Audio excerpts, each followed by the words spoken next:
Welcome to the Bridge of Pearls Official.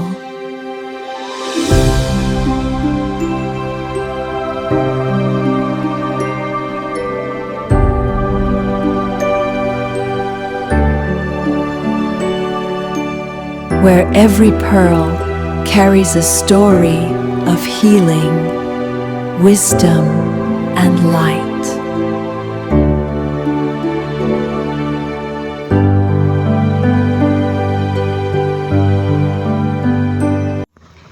कभी कभी इंसान किसी एक पर्सन को छोड़ नहीं पाता, चाहे उसे पता हो कि ये कनेक्शन उसकी पीस को ख़त्म कर रहा है। और कभी कभी वो किसी के मैसेज का वेट करता है, कभी वो किसी के अप्रूवल का करता है, और कभी अपने ही घर के लोगों के रिएक्शन से इतना डरता है कि अपनी बात कहना छोड़ देता है। और सबसे स्ट्रॉन्ग बात ये है कि बाहर से देखने वालों को लगता है कि ये कैसे कैद हो सकता है, लेकिन इमोशनल कैद में चेन जो है वो ज़रूरी नहीं है कि वो नज़र आए। इंसान चल फिर सकता है और चल फिर रहा होता है, लोगों से मिल भी रहा होता है, अपनी डेली लाइफ को भी जी रहा होता है, लेकिन उसका माइंड अंदर ही अंदर किसी एक पर्सन या किसी फियर या किसी गिल्ट या किसी अप्रूवल के ग्राउंड को ग्रूम कर रहा होता है। बिस्मिल्लाहिर्रहमानिर्रहीम, अस्सलाम वालेकुम वरहमतुल्लाहि वबरकातुहू। दिस साइड एडवोकेट एनारामन शेख सिद्दीकी, और आप देख रहे हैं the bridge of pearls officials. और आप देख रहे हैं साथ ही हमारी सीरीज़ द हिडन मैनिपुलेशन में ये इस एपिसोड का पार्ट 4 है, और ये है एपिसोड 4 जिसमें हम बात कर रहे हैं इमोशनल अटैचमेंट, यानी कि the invisible prison of emotional attachment. इस पार्ट में हम इमोशनल अटैचमेंट को सिर्फ रोमांटिक रिलेशनशिप के पर्सपेक्टिव से नहीं देखेंगे। हम देखेंगे कि इमोशनल अटैचमेंट फैमिली के अंदर कैसे डेवलप हो सकती है, और अप्रूवल का जो फियर है वो कैसे माइंड को कंट्रोल कर सकता है। फॉल्स सस्पिशन का जो इमोशनल इफेक्ट है वो क्या होता है, और कैसे किसी पर्सन का अनप्रिडिक्टेबल बिहेवियर आपके माइंड को उसके रिस्पॉन्स का प्रिजनर बना सकता है। हम देखेंगे कि जब इमोशनल कैद जो है वो सिर्फ रिलेशनशिप में नहीं होती, क्योंकि हम अक्सर इमोशनल अटैचमेंट को सिर्फ बॉयफ्रेंड, गर्लफ्रेंड, हस्बैंड या वाइफ के रिलेशन के साथ में कनेक्ट कर लेते हैं, लेकिन इमोशनल अटैचमेंट का जो सर्कल है वो इससे कहीं ज़्यादा बड़ा है। क्योंकि कभी कभी इंसान किसी रोमांटिक रिलेशनशिप में नहीं होता और वो फिर भी वो इमोशनली ट्रैप्ड होता है। ये फैमिली में हो सकता है, ये पेरेंट्स और चिल्ड्रन के रिलेशनशिप में हो सकता है, ये सिबलिंग्स के बीच में हो सकता है, या क्लोज रिलेटिव्स के बीच में हो सकता है, और कभी कभी ये किसी एक पर्सन के साथ अटैचमेंट से भी बहुत ज़्यादा हो सकता है, या अप्रूवल और एक्सेप्टेंस की नीड अगर बन जाए तो यहाँ पर भी हो सकता है किसी ताल्लुक़ के अंदर। इंसान जो है अपनी मर्ज़ी से नहीं जी रहा होता, बल्कि ये सोचकर जी रहा होता है कि लोग मेरे बारे में क्या सोचेंगे। और जब ये फियर बार बार डिसीजंस को कंट्रोल करने लगे तो इंसान बाहर से फ्रीज़ नज़र आता है, लेकिन अंदर से एक इमोशनल केज में होता है। सोचिए कि अगर किसी यंग गर्ल को पढ़ना है और अपना फ्यूचर बनाना है और अपनी एजुकेशन को कंप्लीट करना है, लेकिन उसकी नॉर्मल और उसकी हर नॉर्मल चॉइस को डाउट की नज़र से देखा जाए तो उसके माइंड पर इसका क्या इफ़ेक्ट होगा। क्योंकि अगर उसे बार बार ये फील करवाया जाए कि उसकी नीयत ठीक नहीं है, उसका कैरेक्टर पर क्वेश्चन उठाया जाए, या फैमिली उसको ऐसे करके दिखाए कि तुम भाग जाओगी, अफेयर चला लोगी, या अगर बाहर फ्रीडम दे देंगे तो बिगड़ जाओगी, तो हम नहीं चाहते तुम अपने राइट्स के बारे में बात करो, तो जैसे डरा धमका के हम रखते हैं मतलब वैसे ही रहना चाहिए। लेकिन ये जो हर मूवमेंट है इसको सस्पिशियस समझने से उसके ऊपर क्या असर आएगा, वो कैसे सोचेगी उस चीज़ को कि मेरे बारे में किस तरह की राय रखी जा रही है। और बाद में वो सिर्फ दूसरों से परमिशन के ऊपर जो है डिपेंड होकर ज़िंदगी गुजारे। लेकिन वो अपने आप से भी परमिशन मांगना फिर शुरू कर देती है। वो सोचने लगती है कि शायद मैं ही गलत हूँ, या शायद मैं वो जो मैं करना चाहती हूँ वो मैं कर नहीं सकती। और फिर वो किसी सिंपल डिसीजंस से पहले भी डर सकती है। कहीं मेरी बात को गलत मीनिंग ना निकाल दिया जाए, क्या मेरी नॉर्मल एक्टिविटी को भी सस्पिशियस ना समझा जाए, कहीं मेरे किसी डिसीजन से घर में प्रॉब्लम ना हो जाए। और धीरे धीरे उसका माइंड अपनी नेचुरल चॉइसेस को भी सप्रेस करना शुरू कर देता है। यहाँ इमोशनल केज जो है वो किसी लॉक से नहीं बनी होती, क्योंकि ये जो केज है ये फियर, गिल्ट, डाउट और कांस्टेंट क्वेश्चनिंग से बनी होती है। और ये जो है ये समझना बहुत ज़रूरी है कि हर फैमिली डिसएग्रीमेंट मैनिपुलेशन नहीं है हर फैमिली का, और हर पेरेंट का कंसर्न जो है वो मैनिपुलेशन नहीं है। हर जो रिस्ट्रिक्शंस हैं ऑटोमेटिकली अब्यूज़ नहीं होती, लेकिन जब किसी पर्सन की रीज़नेबल चॉइसेस को repeatedly shame, fear, false suspicions या इमोशनल प्रेशर के थ्रू कंट्रोल किया जाए, तो हमको इस जगह पर या अपनी ज़िंदगी में उस इंसान को, उस पैटर्न को सीरियसली देखने की ज़रूरत पड़ती है। अब एक और सिचुएशन समझिए कि कभी किसी पर्सन पर रिपीटेडली ऐसी बात का डाउट किया जाए जो रियलिटी में उसके अंदर है नहीं, यानी कि उसका किसी के साथ कोई अफेयर नहीं है, उसने कोई गलत काम नहीं किया, लेकिन उसे बार बार ये प्रूव करना पड़े कि वो इनोसेंट है। पहली बार वो कामली जो है एक्सप्लेन करता है, दूसरी बार भी एक्सप्लेन करेगा, तीसरी बार भी एक्सप्लेन करेगा, लेकिन जब सेम सस्पिशन बार बार रिपीट होता है तो प्रॉब्लम सिर्फ एक्यूजिशन की नहीं रहती, सिर्फ उस पर्सन का जो माइंड है वो अपनी नॉर्मल लाइफ को मॉनिटर करना शुरू कर देता है कि मैं जो हूँ इससे बात करूँगी तो फिर से डाउट होगा, या मैं कहीं जाऊँगी तो फिर से क्वेश्चन उठ जाएगा, मैं अपनी चॉइसेस को बताऊँगी तो फिर मेरी इंटेंशन पर डाउट हो जाएगा।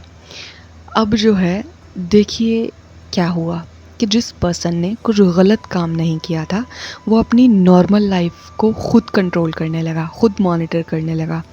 और ये जो इमोशनल प्रेशर का डेंजरस इफ़ेक्ट है ये इंसान को हर वक्त अपनी इनोसेंस प्रूव करने की आदत में डलवा सकता है। और जब किसी को बार बार अपने कैरेक्टर, इंटेंशन, लॉयल्टी को प्रूव करना पड़े तो उसकी इमोशनल एनर्जी ख़त्म होने लगती है। और कभी कभी इमोशनल अटैचमेंट का कनेक्शन किसी पर्सन से नहीं, अप्रूवल से होता है। आपको अपने डिसीजंस पर कॉन्फिडेंस तब तक नहीं आता जब तक कोई इम्पॉर्टेंट पर्सन आपको अप्रूव ना करे, आपको वैलिडेशन ना दे। आपको लगता है कि अगर उन्हें या उन्होंने कहा कि आप सही नहीं हैं तो फिर आप भी मान लेते हैं कि भैया आप सही नहीं हैं, और आप डाउट में डरा हुआ, सहमा हुआ सा बिहेव करने लगते हैं अपने अंदर। अगर उन्होंने कहा कि आप गलत हैं तो आप जजमेंट पर डाउट करने लगते हैं। आप अपनी लाइफ के डिसीजंस को खुद लेने के बजाय रिएक्शन प्रिडिक्ट करने लगते हैं। अगर मैंने ये किया तो वो क्या कहेगा, अगर मैंने ये किया तो वो मुझसे नाराज़ हो जाएगा, अगर मैंने अपनी चॉइस को रखा तो शायद मुझे सेल्फिश कहा जाएगा। ये कई बार ये फैमिलीज़ के अंदर भी होता है, क्योंकि जब फैमिली में बिहेवियर, नार्सिसिस्टिक बिहेवियर आ जाए तो एक इंसान के साथ में मैनिपुलेशन की जा रही है और बाकी के साथ में नहीं की जा रही, तो एक इंसान जो अकेला है वो कोई भी बात करने से पहले 100 बार सोचता है कि अगर मैंने कुछ कह दिया तो मुझे जलील किया जाएगा, मुझे इंसल्ट किया जाएगा, मुझे दबाया जाएगा, और मेरे साथ में इमोशनल पैटर्न्स को यूज़ करके मुझे मतलब मेरे कॉन्फिडेंस को भी दबाया जाएगा, जिससे क्या होगा, मैं सिचुएशन को लास्ट में नहीं संभाल पाऊँगा या पाऊँगी। क्योंकि कभी कभी जो है वो जेल का दरवाज़ा जो है वो बाहर से बंद नहीं होता, इंसान खुद अंदर से नहीं निकलता, क्योंकि उसे लगता है कि बाहर जाकर वो किसी को हर्ट कर देगा, क्योंकि सामने वाला आपको इतना फियर आप ही के लिए बिठा देता है कि आप अपनी ज़रूरतों के लिए आवाज़ उठाना बंद कर देते हैं। अब इस चीज़ को फैमिली कि एक और एंगल से समझिए कि कभी किसी घर में एक पर्सन दूसरे की डिपेंडेंसी का बेनिफिट लेता है, किसी को फाइनेंशियली डिपेंडेंट रखा जाता है, किसी की एजुकेशन को डिस्करेज किया जाता है, किसी की रीज़नेबल नीड को सेल्फिशनेस कहा जाता है, किसी की इंडिपेंडेंस को फैमिली के अगेंस्ट जाना समझा जा सकता है, और कभी किसी की ग्रोथ को इंटेंशनली डिफ़िकल्ट बना दिया जाता है, क्योंकि अगर वो इंडिपेंडेंट हो गया तो उसे कंट्रोल करना मुश्किल हो जाएगा। ऐसा सामने वाले को लगता है, जबकि दरहकीकत कुछ और होती है, और इसीलिए सामने वाले सब मिलकर उस एक इंसान को दबा रहे होते हैं। और यहाँ भी हमें किसी पर्टिकुलर रिलेशनशिप को एक विलन डिक्लेयर करना बिल्कुल ज़रूरी नहीं है, लेकिन हमें सिर्फ पैटर्न को समझना है कि जब किसी की डिपेंडेंसी को उसकी फ्रीडम के अगेंस्ट यूज़ किया जाए तो इमोशनल कंट्रोल डेवलप हो सकता है, और जो पर्सन इस कंट्रोल में होता है वो अक्सर ये भी नहीं कह पाता कि मेरे साथ मैनिपुलेशन हो रही है कंटिन्यूसली, क्योंकि सामने वाला स्ट्रॉन्गर नहीं होता, वो उसके अपने ही लोग होते हैं, तो वो अपने ही लोगों के ख़िलाफ़ जो है वो जा नहीं पाता। और जब इमोशनल अटैचमेंट फैमिली के साथ हो तो जो रेजिस्टेंस है वो और भी डिफ़िकल्ट हो जाता है, क्योंकि इंसान के माइंड में एक साथ दो चीज़ें चलती हैं कि मुझे ये ट्रीटमेंट हर्ट कर रहा है, और साथ ही लेकिन ये मेरे अपने लोग हैं। ये जो इंटरनल कॉन्फ्लिक्ट है इंसान को मेंटली एग्जॉस्ट कर देता है। अब इमोशनल अटैचमेंट के का जो है वो एक और हिडन फॉर्म, यानी कि कभी कोई पर्सन आपको कंटिन्यूसली अटेंशन देता है, आपको फील होता है कि वो आपको समझता है, वो आपको इम्पोर्टेंस देता है, आपको इमोशनली आप ओपन हो जाते हैं, और उस पर्सन के रिस्पॉन्स की आदत में आप आने लगते हैं, और फिर सडनली वो पर्सन अगर डिसअपियर हो जाए, मैसेज ना करे, कॉल ना करे, एक्सप्लेनेशन ना दे, और फिर कुछ टाइम बाद वो वापस आ जाए, तो फिर वही अटेंशन, फिर वही क्लोजनेस, और फिर वही दोबारा डिस्टेंस। तो ये जो बिहेवियर है ये भी मैनिपुलेशन, कई बार ऐसा है कि हर इंसान मैनिपुलेशन नहीं कर रहा, मगर कभी कभी हो रही है, तो ये जो पैटर्न है ये देखना ज़रूरी हो जाता है। लेकिन अगर किसी पर्सन का रिपीटेडली पैटर्न ही ये है, तो आपके क्लोज आ रहा है, इमोशनल अटैचमेंट बना रहा है, डेवलप करने के बाद फिर डिसअपियर, फिर वापस आकर वही साइकिल, तो फिर यहाँ पर आपका जो माइंड है उसमें डिस्टर्बेंसेस होना शुरू हो जाती हैं। और क्योंकि जो अनसर्टेनली माइंड है इसको एक स्ट्रेंज राइटिंग मोड में रख सकती है जो चीज़ें हैं। सो आप फ़ोन बार बार चेक करते हैं, आप सोचते हैं कि रिप्लाई क्यों नहीं आया, ओल्ड मैसेज रीड करते हैं, आप जो है कन्वर्सेशन को एनालाइज करते हैं, अपनी लास्ट लाइन को बार बार देखते हैं कि मैंने क्या गलत किया, क्या हुआ, कैसे हुआ। लेकिन यहाँ एक इम्पॉर्टेंट है कि आखिर माइंड इतना अटैच क्यों हो जाता है। तो साइकोलॉजी का एक पर्सपेक्टिव से देखें तो इनकंसिस्टेंस जो है उसमें अटेंशन को अनसर्टेनिटी की में किसी पर्सन को मेंटली ऑक्यूपाइड इंसान हो सकता है।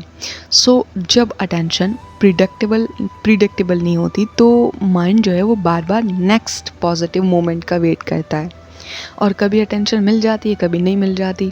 तो वो जो पर्सन है इस तरह से कोल्ड एंड हॉट बिहेवियर से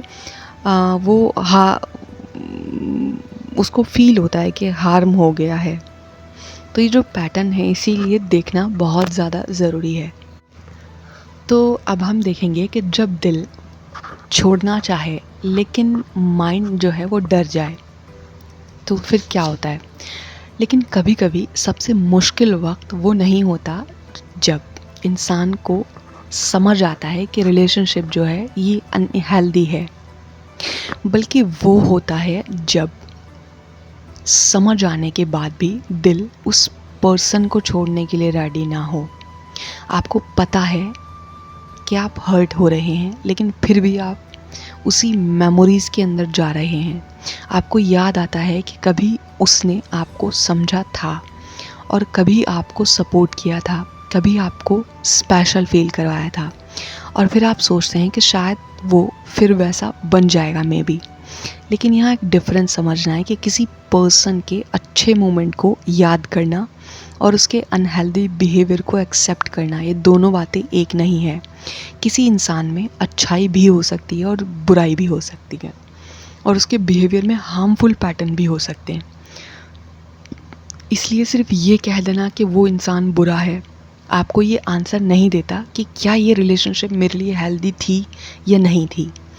आपको पर्सन के लेबल से ज़्यादा उसकी रिपीटेड बिहेवियर को देखना चाहिए, क्योंकि कभी कभी अटैचमेंट सिर्फ इसलिए भी स्ट्रॉन्ग होती है क्योंकि सामने वाला हर वक्त बुरा नहीं होता। कभी वो बहुत केयरिंग होता है फिर सडनली कोल्ड हो जाता है, कभी बहुत क्लोज होता है और फिर डिस्टेंस बना लेता है, कभी आपको हर्ट करता है और फिर बहुत प्यार से मना लेता है, कभी आपको गिल्ट फील करवाता है, कभी वो पर्सन आपको कंफर्ट फील करवाता है। इस तरह जो चेंजिंग बिहेवियर है इसमें माइंड ही कंफ्यूज रहता है और आपको समझ नहीं आता कि मैं रिलेशनशिप मतलब किस तरह का रिलेशनशिप है, ये क्या चल रहा है, क्योंकि दोनों वर्जन दिखाई दे रहे हैं सामने। एक वर्जन में आपको हर्ट किया जा रहा है, दूसरे वर्जन में आपको ऐसी बातें कही जा रही हैं। तो इस कन्फ्यूज़न की वजह से इंसान कभी कभी अनहेल्दी साइकिल को होप का नाम दे देता है और जो है होप के नाम पर कंटिन्यू करता है। वो कहता है कि बस वो अपना अच्छा वाला वर्जन लेकर आ जाए सामने। लेकिन किसी रिलेशनशिप को जज करते वक्त सिर्फ ये देखना एनफ नहीं रहता कि सामने वाला कभी अच्छा था, ये देखना भी ज़रूरी रहता है कि आज उसका रिपीटेड बिहेवियर क्या है। और अब एक और सवाल, अगर कोई पर्सन बार बार आपको हर्ट करता है, हर बार बाद में थोड़ा प्यार दिखाकर सिचुएशन नॉर्मल कर देता है, तो क्या सिर्फ वो अच्छा मोमेंट जो है उसमें प्रॉब्लम को ख़त्म कर देता है उसका एक अच्छा मोमेंट? तो जवाब होगा कि बिल्कुल नहीं, क्योंकि हेल्दी रिलेशनशिप में सिर्फ हर्ट के बाद सॉरी बोलना इनफ नहीं होता। बिहेवियर में रियल चेंज भी देखने चाहिए, क्योंकि अगर सामने वाला प्रॉब्लम बार बार रिपीट हो रही है, सेम हर्ट बार बार हो रहा है और हर बार सिर्फ प्रॉमिस मिल रहा है, तो प्रॉमिस और चेंज के बीच में डिफरेंस समझना है। और प्रॉमिस जो है वो फ्यूचर के वर्ड्स होते हैं, चेंज जो है वो प्रेजेंट के एक्शन के अंदर नज़र आता है। इसीलिए किसी भी रिलेशनशिप में ये मत देखिए कि सिर्फ सामने वाला क्या प्रॉमिस कर रहा है, ये भी देखिए कि वो कंसिस्टेंटली क्या कर रहा है। अगर आप किसी इमोशनल अटैचमेंट से बाहर आने की कोशिश कर रहे हैं, और एक जो चीज़ है वो समझना इसके लिए बहुत ज़रूरी है कि आपको हर बार क्लोज़र सामने वाले से नहीं मिलेगा। कभी कभी जो है आपको क्लोज़र नहीं मिलता क्योंकि कभी सामने वाला अपनी गलती को एक्सेप्ट नहीं करेगा, कभी वो आपको ये नहीं बताएगा कि उसने आपके साथ में किया क्या है, कभी वो उल्टा आपको ब्लेम करेगा और भाग जाएगा। और इसीलिए अपनी हीलिंग को अपनी हीलिंग को उसके कन्फेशन पर यूज़ मत कीजिए, डिपेंड मत कीजिए, क्योंकि आपको अपनी रियलिटी समझने के लिए उस पर्सन की परमिशन की ज़रूरत बिल्कुल नहीं है। आप ये कह सकते हैं कि मेरे लिए ये जो बिहेवियर था आपका ये हार्मफुल था, और इतना समझना भी कभी कभी आगे बढ़ने के लिए काफ़ी होता है। और अगर आप अभी भी उस पर्सन को मिस कर रहे हैं तो इसका मतलब ये ज़रूरी नहीं है कि आपको वापस जाना चाहिए, क्योंकि किसी को मिस करना और उसके पास वापस जाना ये भी दो अलग अलग बातें हैं। आप जो हैं किसी पर्सन को अगर मिस कर रहे हैं तो ये वो एक बस याद है, क्योंकि मेमोरीज़ है, और आप मेमोरी को याद कर सकते हैं और फिर अपनी बाउंड्रीज़ को आप प्रोटेक्ट भी कर सकते हैं। आप रो सकते हैं लेकिन फिर भी अपना डिसीजंस को मेंटेन कर सकते हैं। हीलिंग का मतलब ये नहीं होता कि आपको कुछ फील ना हो, यानी कि फीलिंग होना बंद हो जाए, क्योंकि हीलिंग का मतलब ये है कि फीलिंग होने के बावजूद आप अपने लिए बेहतर और बेटर डिसीजंस लेना सीख रहे हैं। आप ग्राउंडेड हो जाते हैं, आप हील होने के बाद में आप वो पेन पर्जिंग से बाहर आ पाते हैं और अगर कभी आपको लगे कि आप बार बार वापस उसी साइकिल में जा रहे हैं तो ख़ुद को सिर्फ वीक कहकर बात को ख़त्म मत कीजिए। ख़ुद से पूछिए कि क्या मैं वापस जा रहा हूँ या रही हूँ। क्या मुझे लोनलीनेस का फ़ियर है, क्या मुझे रिजेक्शन का फ़ियर है, क्या मुझे लगता है कि मुझे दोबारा कोई नहीं मिलेगा, क्या मुझे सिर्फ उस पर्सन की याद आ रही है, क्या मुझे इमोशनल कंफर्ट की आदत हो चुकी है जो कभी उस पर्सन से मुझे थोड़े टाइम के लिए ही सही लेकिन मिला था। जब आप रीज़न समझना शुरू करते हैं तो आप अपने बिहेवियर को भी समझना शुरू करते हैं, क्योंकि और जब जो है बिहेवियर समझ में आपके आएगा तो फिर चेंज करना भी आपके लिए पॉसिबल होगा। इसीलिए इमोशनल फ्रीडम का मतलब सिर्फ पर्सन से दूर होना नहीं है। इमोशनल फ्रीडम का मतलब है कि आप अपने डिसीजंस फियर, गिल्ट, डिपेंडेंसी से नहीं, क्लियरिटी के साथ में लेना शुरू करते हैं।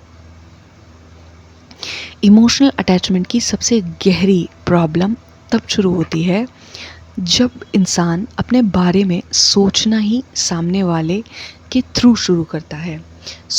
जो है उसकी जो खुशी है वो सामने वाले के मूड से जुड़ी है, उसका कॉन्फिडेंस सामने वाले की अप्रूवल से जुड़ा है और उसका डिसीजन सामने वाले के रिएक्शन से जुड़ा है।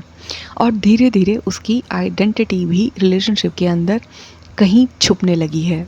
और फिर एक दिन वो पर्सन सामने ना हो तो इंसान सिर्फ उस पर्सन को मिस नहीं करता, उसे ये भी समझ नहीं आता कि अब मैं हूँ तो मैं कौन हूँ, या मैं क्या हूँ, या मैं क्या कर रहा हूँ, या मुझे क्या करना चाहिए।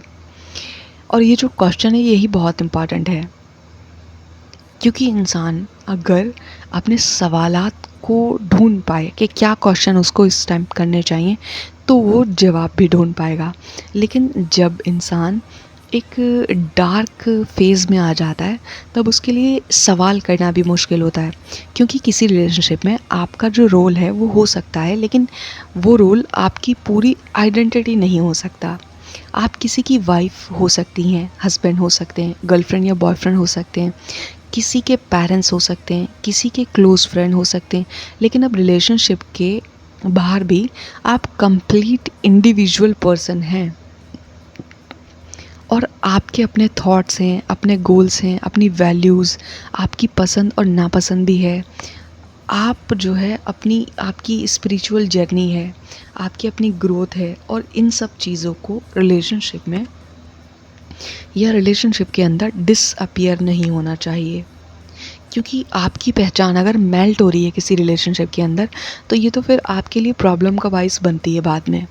इसीलिए रिकवरी का एक इम्पॉर्टेंट पार्ट है कि अपनी आइडेंटिटी को दोबारा रीबिल्ड कीजिए, क्योंकि ख़ुद से पूछिए कि रिलेशनशिप के बाहर मेरी लाइफ में क्या इम्पॉर्टेंट था, कौन सी चीज़ मुझे जेन्युइनली खुशी देती थी, मेरे गोल्स क्या थे, मैं किस तरह की पर्सन बनना चाहती थी या चाहता था, मेरी जो वैल्यूज़ थी वो क्या थी, मैं अपनी लाइफ में क्या सीखना चाहती थी या चाहता था, मैं अपने फ्यूचर को कैसे देखना चाहता हूँ या चाहता था या चाहती थी।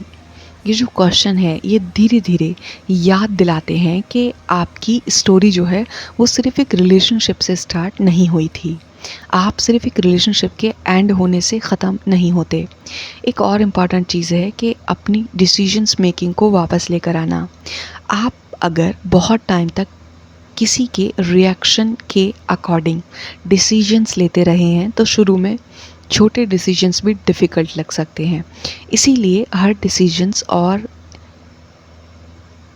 किसी से पूछने के बजाय सिंपल चॉइस खुद लेना शुरू कीजिए कि आज क्या करना है, किससे मिलना है, किस चीज़ पर अपना टाइम देना है, किस बात पर नो कहना है, किस चीज़ को एक्सेप्ट नहीं करना। ये छोटे डिसीजंस आपके माइंड को दोबारा ये सिग्नल देते हैं कि मेरी चॉइस भी मैटर करती है और ये फीलिंग बहुत पावरफुल होती है। लेकिन यहाँ एक और डेंजर है रिवेंज का। कभी कभी इमोशनल पेन के बाद इंसान सोचता है कि मेरे साथ जो हुआ अब मैं भी दूसरे के साथ वही करूँगा। तो फिर वो जानबूझकर लोगों के साथ इमोशनली अटैच करता है, उसकी फीलिंग्स का बेनिफिट लेता है, उन्हें होप देता है, उनके साथ में डिस्टेंस क्रिएट करता है, कभी उनको इंटेंशनली कंफ्यूज करता है और धीरे धीरे वो वही पैटर्न रिपीट करने लगता है जिसे कभी खुद हर्ट हुआ था। लेकिन यहाँ एक इम्पॉर्टेंट बात समझना ज़रूरी है कि आपके साथ किसी ने गलत किया, इसका मतलब ये नहीं है कि आपको भी किसी और के साथ कुछ गलत करने का हक मिल गया। पेन जो है आपको एक्सप्लेन कर सकता है, पेन आपके बिहेवियर को का जो है वो एक रीज़न हो सकता है, लेकिन पेन आपके हार्मफुल बिहेवियर का परमानेंट एक्सक्यूज़ नहीं बन सकता।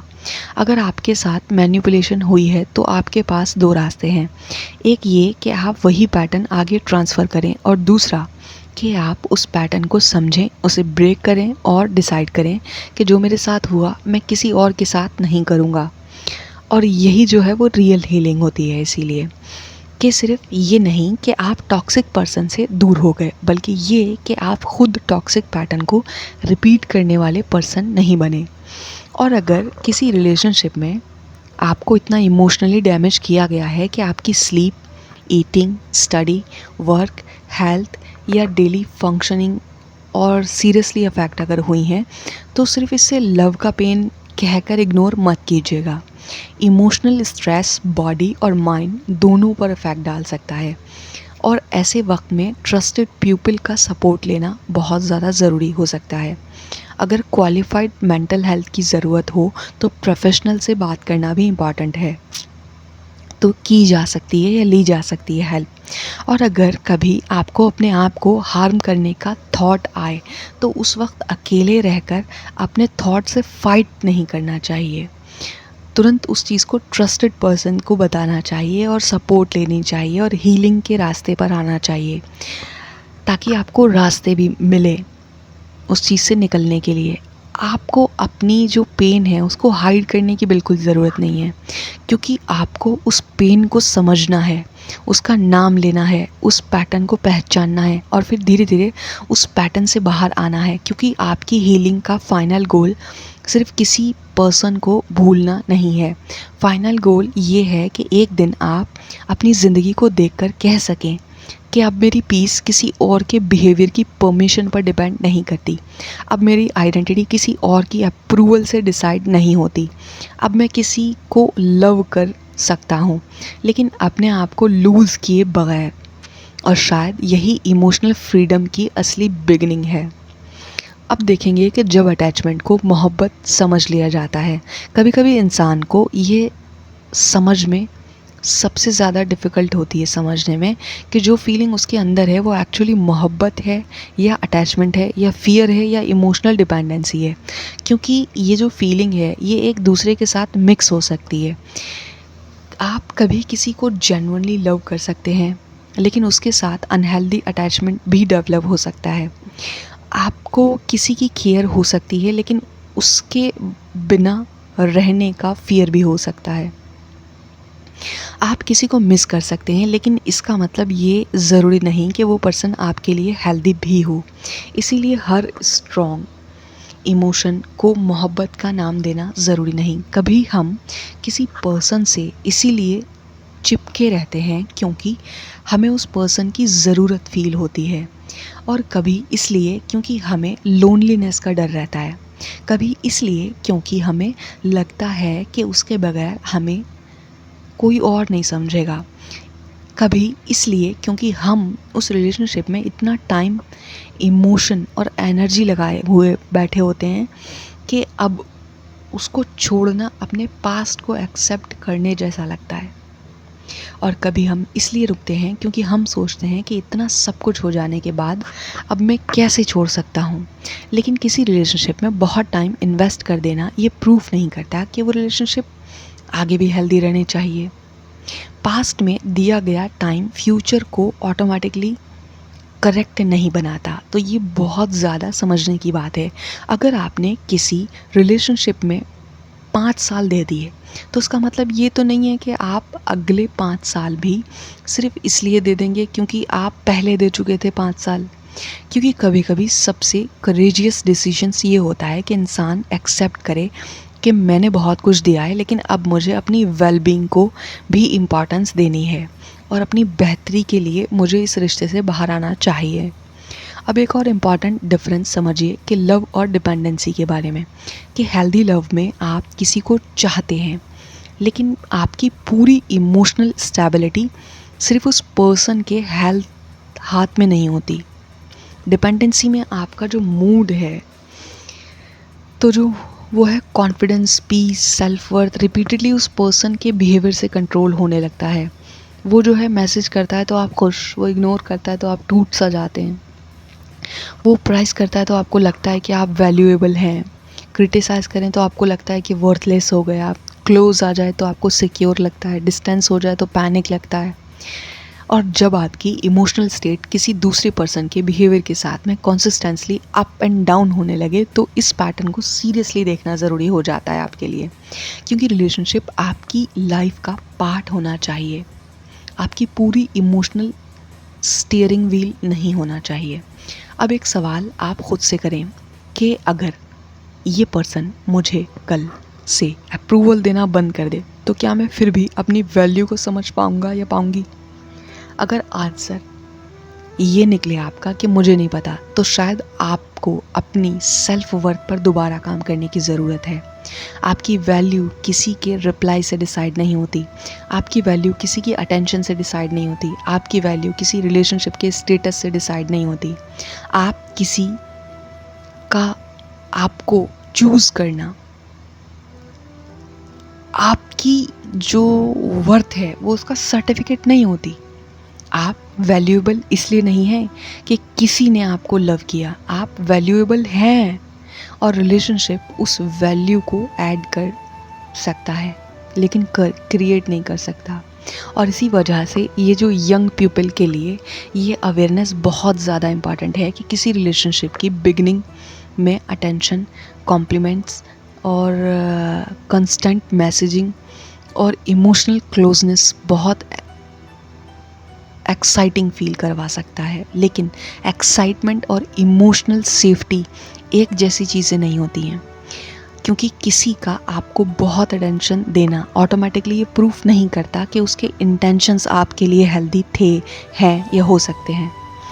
किसी का आपको बहुत मिस करना ऑटोमेटिकली ये प्रूफ नहीं कर सकता कि वो आपकी बाउंड्रीज को रिस्पेक्ट करेगा या नहीं।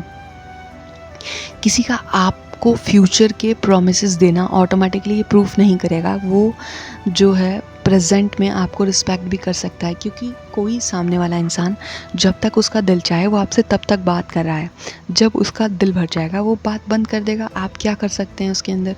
आप ज़बरदस्ती किसी को तो नहीं आप अपनी तरफ रुजू कर सकते, और आपको तो नहीं पता कि कल वो बात करेगा कि नहीं करेगा।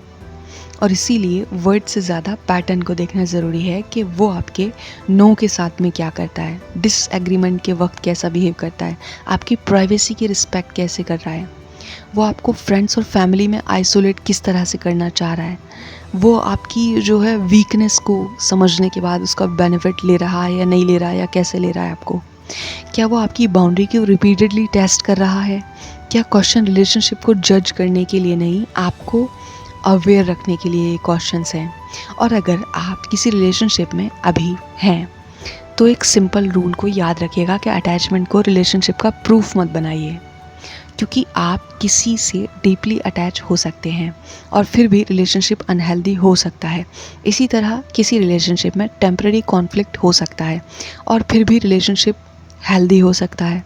अच्छा, एक प्रैक्टिकली चीज़ है कि मान लीजिए शादी मतलब निकाह हो गया, जब निकाह हो गया तो हो गया, क्योंकि निकाह एक सिविल कॉन्ट्रैक्ट है, तो सिर्फ सिविल कॉन्ट्रैक्ट या कॉन्ट्रैक्ट बनाने से, सिग्नेचर करने से ये बात तय हो जाती है कि सामने वाला आपसे मोहब्बत करता है, जबकि एक निकाह होने के बाद सामने वाला आपसे कहता है कि वो आपसे मोहब्बत करता है, और इसीलिए चलिए मेकिंग अ लव या इंटीमेसी में आ जाते हैं, रिलेशनशिप फिज़िकल में आ जाते हैं। तो फिज़िकल होना अलग है, मोहब्बत होना अलग है, निकाह एक अलग चीज़ है। लेकिन लोग जो हैं वो क्या कहते हैं कि निकाह हो गया, इसका मतलब यही है कि मोहब्बत है। हाँ, इस्लाम के अंदर शरीयत को अगर देखें, शरीयत के हुदूद को देखें, तो ये कई जगह फरमाया गया है कि कितनी भी पाकीज़ा मोहब्बत हो, वो निकाह के बगैर बिल्कुल बेकार है, बेमायने है, फिजूल है, क्योंकि निकाह ही उसको पाकीज़ा ताल्लुक़ के अंदर बांधता है। तो ये बात तो ठीक है कि निकाह हो गया इसके बाद, लेकिन ये तीनों चीज़ें फिर भी आपस में अलग अलग हैं, क्योंकि इनमें पैटर्न्स हैं। तो लेकिन एक ये भी चीज़ देखने की है कि इसीलिए एक सिंगल इंसिडेंट जो है वो कंक्लूज़न नहीं निकालता। जिस तरह से हमने ये एक एग्ज़ाम्पल दिया, तो ये सिर्फ़ एक बात कहने के लिए एग्ज़ाम्पल है, किसी को जज करने का मकसद नहीं है, शरीयत को जज करने का मकसद नहीं है, शरीयत पे सवाल उठाने की का क्वेश्चन नहीं है। ये एक एग्ज़ाम्पल है और पैटर्न है, पैटर्न के बारे में बात करता है ये एग्ज़ाम्पल। इसीलिए कंसिस्टेंसी को देखना है, रिस्पेक्ट को देखना है, रिस्पॉन्सिबिलिटी को देखना है, और सबसे बढ़कर ये देखिए कि उस रिलेशनशिप में आपकी डिग्निटी और फ्रीडम सेफ है या नहीं।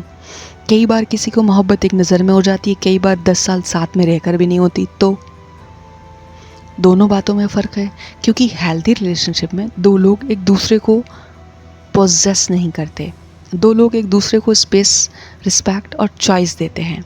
और जब आप ये डिफरेंस समझ लेते हैं तो इमोशनल अटैचमेंट और जेन्युइन लव के बीच में कन्फेशन या धीरे धीरे क्लियर हो जाती है, और फिर आपको हर स्ट्रॉन्ग फीलिंग को फॉलो करना ज़रूरी नहीं लगता। आप फीलिंग को फॉलो कर सकते हैं, उसे समझ सकते हैं, लेकिन और फिर आप डिसाइड कर सकते हैं इस फीलिंग के अकॉर्डिंग एक्शन लेना मेरे लिए सही है या नहीं। यही जो है वो इमोशनल मैच्योरिटी है।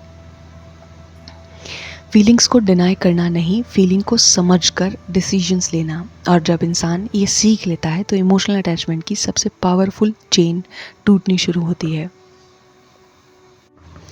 अब इस पूरी बात का सबसे इम्पॉर्टेंट हिस्सा ये है कि अगर कोई इंसान इमोशनल अटैचमेंट के ऐसे प्रिजन में फंस चुका है तो प्रैक्टिकली उससे बाहर कैसे निकाला जाए। सिर्फ वो ये समझ लेना कि मेरे साथ मैनिपुलेशन हो रही है, ये काफ़ी नहीं होता। अवेयरनेस तब यूज़फुल बनती है जब वो आपको एक्शन लेना भी सिखा दे, क्योंकि सबसे पहले अपनी सिचुएशन को ऑनेस्टली एक्सेप्ट करना ज़रूरी होता है कि आपने अपने आप से ये मत कहिए कि सब रिलेशनशिप में ऐसा ही कुछ होता है। ये भी मत कहिए कि वो गुस्से में था इसीलिए उसने ऐसा कर दिया आपके साथ। और हर बात ये भी मत सोचिए कि शायद मेरी गलती थी। हर बात पर रुक कर पूरी सिचुएशन को एक बार देखिए। क्या एक आइसोलेटेड इंसिडेंट है ये, या सेम पैटर्न बार बार रिपीट हुआ था आपके साथ? क्या आपकी बाउंड्री रिपीटेड ब्रेक होती हैं? क्या आपको बार बार गिल्ट फील करवाया जाता है? क्या आपको फियर के थ्रू कंट्रोल किया जाता है? क्या आपको इमोशनली आइसोलेटेड किया जाता है? क्या आपको अपनी फीलिंग और डिसीजंस पर डाउट करवाया जाता है? क्या आपको लगता है कि आप अपनी मर्ज़ी से नहीं, प्रेशर के अंदर डिसीजंस को लेते हैं? अगर ये चीज़ें रिपीटेडली आपके साथ हो रही हैं तो उनको नॉर्मल समझकर इग्नोर मत कीजिएगा। सो दूसरा स्टेप है कि अपनी रियलिटी को लिखिए। जो चीज़ें आपको कंफ्यूज कर रही हैं आप उनको लिख लीजिए कि क्या हुआ, कैसे हुआ, आपने क्या कहा, उसके बाद क्या रिएक्शन आया, फिर आपको किस बात पर गिल्ट फील हुआ, फिर किस पॉइंट पर आपने बाउंड्रीज़ को छोड़ दिया, क्या बाद में सामने वाले ने सेम बिहेवियर रिपीट किया। ये जो राइटिंग है ये किसी के अगेंस्ट केस बनाने के लिए बिल्कुल नहीं है, लेकिन आपको आपके थॉट को क्लियर करवाने के लिए है। क्योंकि जब इमोशंस बहुत स्ट्रॉन्ग हो जाते हैं तो माइंड एक इंसिडेंट को दूसरे इंसिडेंट से अलग देख सकता है, और कई बार आप एक इंसिडेंट में फंस जाते हैं और उससे बाहर नहीं निकल पाते। तो अगर आप लिख लेंगे तो एक सिचुएशन आपकी पेपर पर पहुंच जाएगी। लेकिन जब आप पैटर्न को सामने से देखते हैं, और कभी कभी वो चीज़ें जो नज़र नहीं आती वो आपको आपके इमोशंस के अंदर सामने नज़र आना शुरू होती हैं। तीसरा स्टेप है कि अपनी बाउंड्री को आप वर्ड्स दे दीजिए। आप ख़ुद को क्लियर बताइए कि आप जो है क्या एक्सेप्ट करना चाहते हैं और क्या नहीं। आपको कहाँ लगता है कि मुझे डिसरिस्पेक्टफुल किया जा रहा है, या मेरे बारे में जो बात की जा रही है वो सही लैंग्वेज में बात नहीं की जा रही, सामने वाला मुझे गलत तरीके से ले रहा है, या मुझे गिल्ट को देकर डिसीजंस चेंज नहीं करवाया जाएगा मुझसे, या मेरी पर्सनल इन्फॉर्मेशन को मेरे अगेंस्ट यूज़ नहीं किया जाएगा। क्या आपको इस बात की अश्योर है आप इस बारे में? मुझे अपनी फैमिली और ट्रस्टेड पीपल से आइसोलेट नहीं किया जाएगा। क्या आपको इस बात की गारंटी है या नहीं? मेरे जो है नो का जो रिस्पेक्ट है वो होना ज़रूरी है। बाउंड्री का मतलब सामने वाले को कंट्रोल करना नहीं है। बाउंड्री का मतलब है कि आप ये डिसाइड करते हैं कि आपके साथ क्या एक्सेप्टेबल है और क्या नहीं, और आप बाउंड्री जो है आपकी तब मीनिंगफुल होती है जब उसके साथ एक्शन भी हो। चौथा स्टेप है, अपनी सपोर्ट सिस्टम को वापस एक्टिव कीजिए। इमोशनल मैनिपुलेशन अक्सर तब ज़्यादा ताकतवर हो जाती है जब इंसान कंप्लीटली अकेला हो। इसीलिए किसी एक ट्रस्टेड पर्सन को अपनी सिचुएशन में बताना इम्पॉर्टेंट हो सकता है। ऐसे जो पर्सन जो सिर्फ आपको इमोशनली रिएक्शन ना दे, बल्कि खामोशी से, सादगी से आपकी बात को सुने, समझदारी से, और समझने में हेल्प भी करे। हर किसी को अपनी पर्सनल स्टोरी बताना भी ज़रूरी नहीं होता, लेकिन कम्प्लीटली आइसोलेटेड रहने से भी मामलात हल नहीं होते। इसीलिए आपको एक सपोर्ट चाहिए, और सपोर्ट लेना कोई वीकनेस नहीं होती। पांचवा स्टेप है, अपनी फाइनेंशियल और प्रैक्टिकल इंडिपेंडेंस को सीरियस लीजिए। कभी कभी इमोशनल अटैचमेंट सिर्फ फीलिंग की वजह से नहीं टिकती। कभी पर्सन जो है फाइनेंशियल डिपेंडेंट होता है, कभी रहने की प्रॉब्लम होती है, कभी फैमिली का प्रेशर होता है, कभी स्टडीज़ या करियर कॉम्प्रोमाइज़ हो रहा होता है, और कभी सामने वाला document, money, phone, social connection या डेली लाइफ को कंट्रोल करता है। ऐसे केसेस में सिर्फ बस रिलेशनशिप छोड़ दो कह देना प्रैक्टिकल सॉल्यूशन नहीं होता। अगर आपकी सेफ्टी या इंडिपेंडेंट रिस्क में है तो पहले ट्रस्टेड सपोर्ट, सेफ प्लानिंग और ज़रूरत के मुताबिक क्वालिफाइड प्रोफेशनल या लीगल हेल्प लेना ज़्यादा इम्पॉर्टेंट होता है। सेफ्टी जो है वो पहले, कन्फ्रंटेशन और बाद में।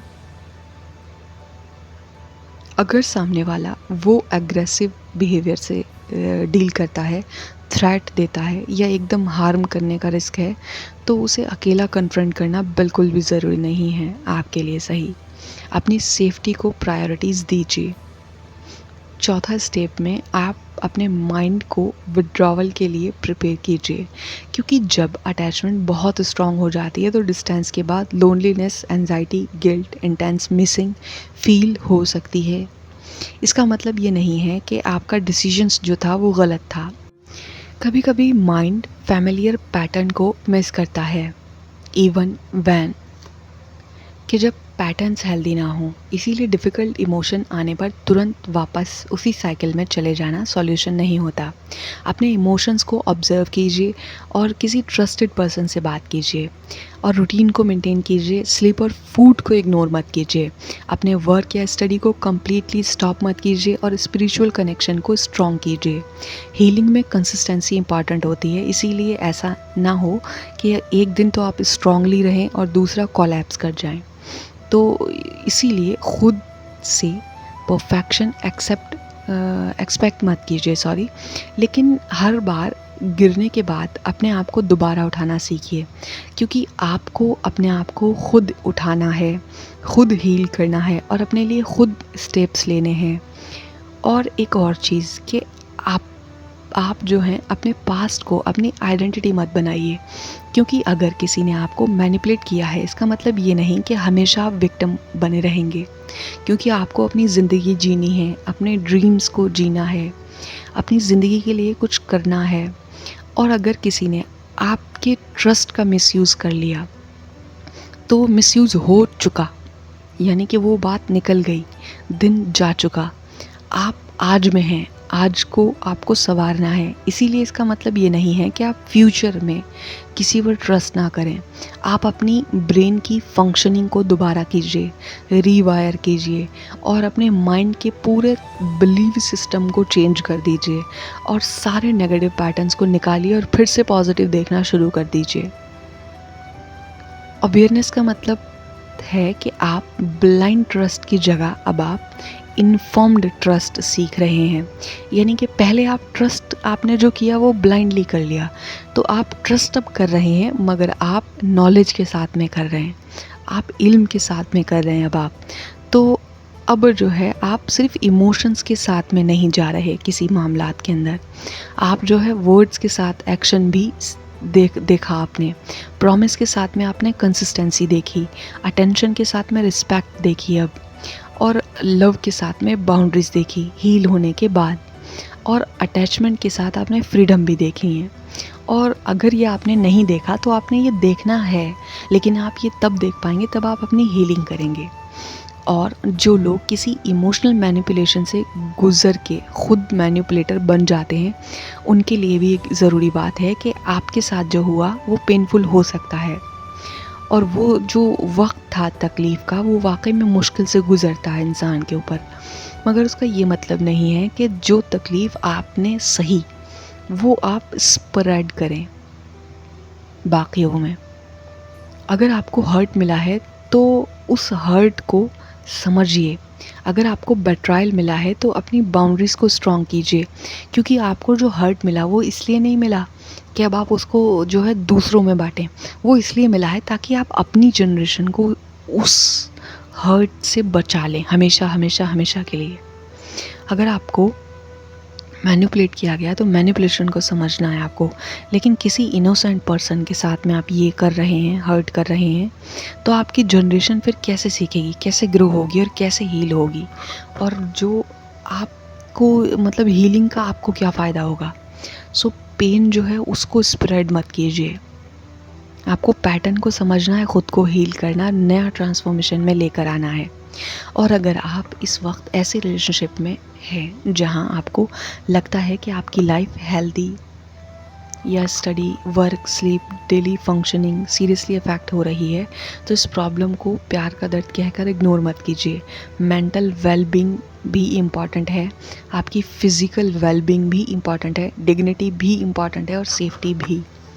अगर कोई आपको ख़ुद को हार्म करने के लिए आपको थॉट आए तो आप इसको सिर्फ हैंडल मत कीजिए, आप इसको हील कीजिए, क्योंकि हीलिंग करने से आपको नए रास्ते दिखाई देंगे, आप ही की नई ज़िंदगी दिखाई देगी।